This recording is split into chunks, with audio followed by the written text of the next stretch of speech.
Hello everyone, welcome to my mini blog. তো চলো তোমাদের সঙ্গে একটু শেয়ার করি আমার এখন বিকেলটা কীভাবে কাটছে আর কি। তো এই যে বিকেলবেলা আমি এখন ফল নিয়ে বসে গেছি।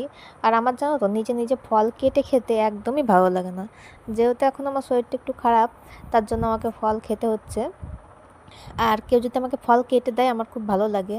অবশ্য আমার হাজব্যান্ড কেটে দেয় রোজই, কিন্তু ও আজকে বাড়িতে মানে তাড়াতাড়ি আসেনি।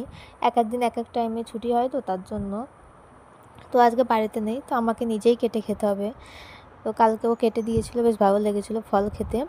আর তোমাদের কার কার এরকমভাবে ফল কেটে খেতে ভালো লাগে অবশ্যই কিন্তু জানিও। তো এই যে আমি এখন আপেলটা ছাড়িয়ে নিচ্ছি, কেননা আপেলের খোসা খেতে একদমই ভালো লাগে না, তার জন্য মানে মিষ্টি লাগে না। আর আপেলের খোসাটা ছাড়িয়ে নিলে না মিষ্টি হয়। তো এই যে আমার ফল কাটা কমপ্লিট। এখানে নিয়েছি শসা, আম, আর এখানে আছে আপেল। আমটা হচ্ছে আমাদের গাছের আম।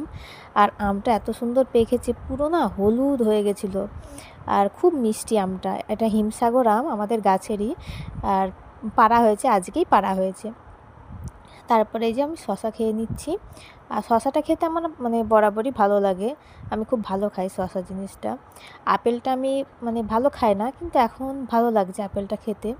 আপেলটা বেশ মিষ্টি আছে, আপেলটা খুব সুন্দর খেতে। তো আমার এই মিনি ব্লগটা তোমাদের কেমন লাগলো অবশ্যই কিন্তু কমেন্ট করে জানিও। এরপর আরও নতুন নতুন ভিডিও তোমাদের সামনে নিয়ে আসবো। অবশ্যই কিন্তু আমার চ্যানেলটা সাবস্ক্রাইব করে পাশে থেকো। তো টাটা বন্ধুরা, আজকে আসি, দেখা হবে নেক্সট ভিডিওতে।